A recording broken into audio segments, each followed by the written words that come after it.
ओम शांति। आपका प्रश्न है, सतयुग में कौन सा डायमेंशन होगा और उस डायमेंशन की खास बात क्या होगी। दूसरा प्रश्न है, देवी देवताओं के डीएनए के बारे में जानना चाहती हूँ कि कैसा होगा डीएनए और ये क्यों होगा। उत्तर है, पहले तो ये समझो कि युग बदलने से डायमेंशन नहीं बदलते, लेकिन वो आत्माएं उस डायमेंशंस की एनर्जी वाली होती है, तो इससे युग बदलता है। तो इसके लिए आपको बहुत सारे राज यूट्यूब ऊपर रखे हैं, जैसे 10 डायमेंशन क्या है, यूनिवर्स कैसे बना है, ये सारा आभा मंडल में कौन सी आत्माएं हैं, डीएनए क्या है और कैसे ये पहले जन्म से जुड़ी है, और बहुत कुछ साइंटिफिक रीति से, चक्रों के रीति से समझाया है। तो आप वो अच्छी रीति डिटेल में समझेंगे और जब आपकी बुद्धि शुद्ध पवित्र होगी तब ये बातें अच्छी रीति समझ में आएगा। तो चैनल का नाम है शिव शक्ति मेडिटेशन बीके कुसुम। फिर सब्सक्राइब करेंगे तो प्लेलिस्ट में जाएंगे, वहाँ आपको सब कुछ ग्रुप वाइज मिलेगा। साथ साथ लाइक शेयर और कमेंट भी कीजिए, इससे आपका दुआ का खाता भी बढ़ेगा। तो ये जो डायमेंशंस है, वो डायमेंशंस क्या है। डायमेंशंस एनर्जी और ऑब्जेक्ट से बने हैं और ये सब 7 चक्रों से भी जुड़े हैं, ग्रह से भी जुड़े हैं। वैसे भी कहते हैं कि मुख्य 10 डायमेंशन है, ब्रह्मांड में 9 और एक माना 10वां डायमेंशन ब्रह्म है। सो ब्रह्म में जो परमात्मा रहते हैं और हम आत्माएं भी वहाँ एनर्जी के रूप में होते हैं। वही है परम धाम, निर्वाण धाम, शांति धाम, जो भी धाम कहो वो इस डायमेंशन का है। तो ये उल्टा कल्पवृक्ष है सारी डायमेंशन की जो भी एनर्जी है। तो जैसे भगवान ने आके बताया कि गीता में कही हुई बात कि उल्टा कल्पवृक्ष माना बीज ऊपर और झाड़ नीचे है, तो वो जो लेयर्स बताए वो ही ये परमधाम के चित्र में जो बताया है, उस अनुसार ये ब्रह्मांड में एनर्जी लेयर्स बनते हैं आत्माओं के अनुसार। जैसे पहले बीज परमात्मा और फिर ब्रह्मा सरस्वती, बाद में 8, 108 और 9 लाख। ये जो आत्माएं हैं, ये मुख्य पूर्वज कहो या कुल देविया कहो या इष्ट देवी कहो, ये 9 लाख आत्माओं का एक सारा ये आभा मंडल बना हुआ है।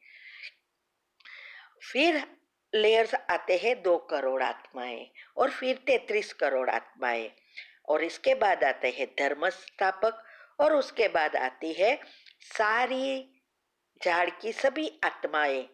वो आत्माओं की शक्ति अनुसार सबके एनर्जी लेयर्स बनते हैं, और वो 7 चक्र से भी ये लेयर्स जुड़े हैं, तो युगों से भी जुड़े हुए हैं। ऊपर के जो डायमेंशन है 9, फिर है 8, फिर है 7, फिर है 6। ये सतयुग त्रेता की आत्माएं पाठ बजाती है।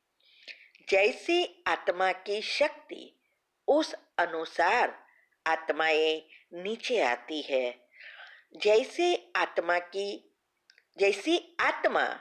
वैसी ही सृष्टि, और जैसी आत्मा वैसा युग, माना आत्मा की शक्ति अनुसार ही सृष्टि और युग होता है।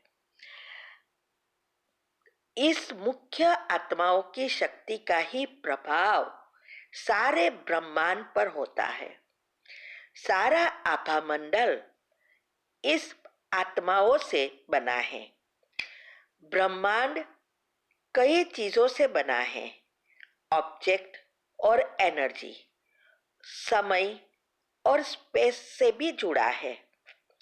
पहले 3 डायमेंशन में लंबाई, चौड़ाई, ऊंचाई और गहराई। चौथा डायमेंशन कहते हैं समय। तो ये 4 जहां हम रहते हैं, इसीलिए हम आगे जा सकते, पीछे जा सकते, ऊपर जा सकते, नीचे जा सकते। और इससे ये 2 दूसरी एनर्जी है, एक गुरुत्वाकर्षण का बल और इलेक्ट्रोमैग्नेटिक पावर। ये 2 चीज इस सभी चीजों से जुड़ी है। पांचवा जो है वो स्पेस, पोलार जिसको कहते हैं, आकाश। ये पोलार, इथर्स, तत्व, ये सब बातें आत्मा की शक्ति और संकल्प शक्ति के जो टॉपिक लिखे हैं उसमें भी हमने डिटेल में बताया है और YouTube की वीडियो में भी बताने का प्रयत्न किया है। फिर है 6 से 9, माना 6 से 9 तक की एनर्जी लेयर्स। जैसी जैसी आत्माएं वैसी उसकी एनर्जी लेयर्स है। 10वां डायमेंशन परमधाम, सबसे सूक्ष्म ते सूक्ष्म, पतली और स्थिर एनर्जी एक सागर की तरह होती है। सारा ब्रह्मांड में नंबर 9 मुख्य है। कहते हैं कि 9 आत्मा, 9 ग्रह कहो, 8 मुख्य आत्माएं और एक शिव परमात्मा। ये 9 का ही सारा खेल चलता है और इससे ही सब कुछ जुड़ा हुआ है। सारा ब्रह्मांड हमारे सूक्ष्म शरीर से भी जुड़ा है। हमारे चक्रों में भी त्रिकोण होते हैं। इस ब्रह्मांड में अगर हम सभी चीजों का डायमीटर डिजिटल अक्षर निकाले तो नंबर 9 ही आएगा। जैसे 5 तत्व के आकार और साइज, पृथ्वी, सूर्य, चंद्र, सर्कल, त्रिकोण, हेक्सागोन, जो भी आकृतियां बनी हैं वो सब हमारे सूक्ष्म शरीर और इसका जब हम डायमीटर का डिजिटल निकालते हैं तो 9 ही आता है। ब्रह्मा, विष्णु, शंकर से भी ये नंबर जुड़े हैं। सारा ब्रह्मांड मुख्य 8 आत्माएं और परमात्मा, टोटल 9 आत्मा की शक्ति, माना 9 ग्रह और 108 से ही सब कुछ चलता है। ये बहुत बहुत गुह्य राज है। ये जो ब्रह्मांड है, इस ब्रह्मांड की एक वीडियो भी है। इसमें बताया है कि कैसे पृथ्वी, चंद्रमा और सूर्य, ये तीनों का डिस्टेंस जो है वो 108 का ही है। और ये जो 9 का टाइम टेबल्स होता है, जैसे 9 टाइम 1 9, 9 टाइम 2 18, 9 टाइम 3 27, उसका आप अगर टोटल करेंगे, जैसे 9/2 इज 18, तो 1 + 8 = 9। ऐसे एक ही ये टेबल ऐसा है जिसमें उसका टोटल 9 ही आएगा।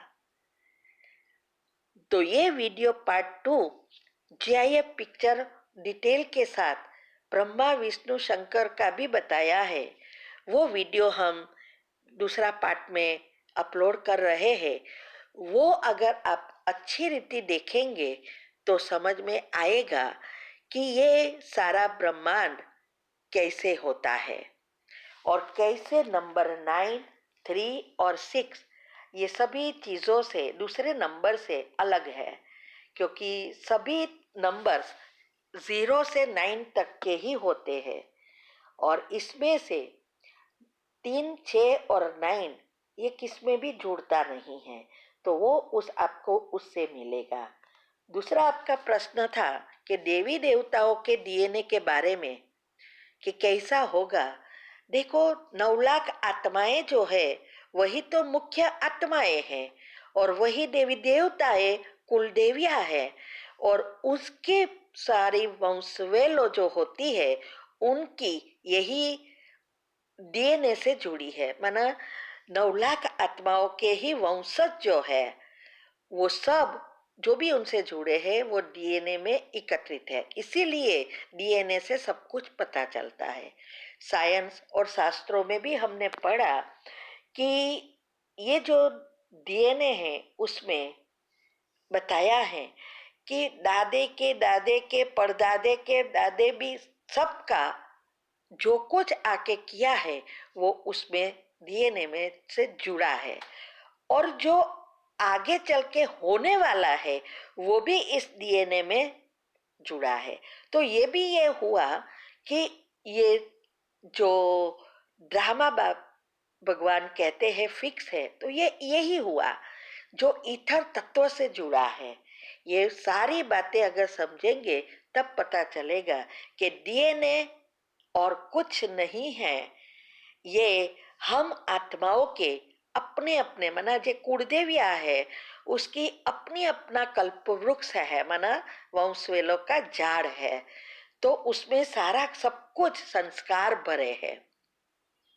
तो ये डीएनए के बारे में भी आप वो सुन सकते हैं। ओम शांति।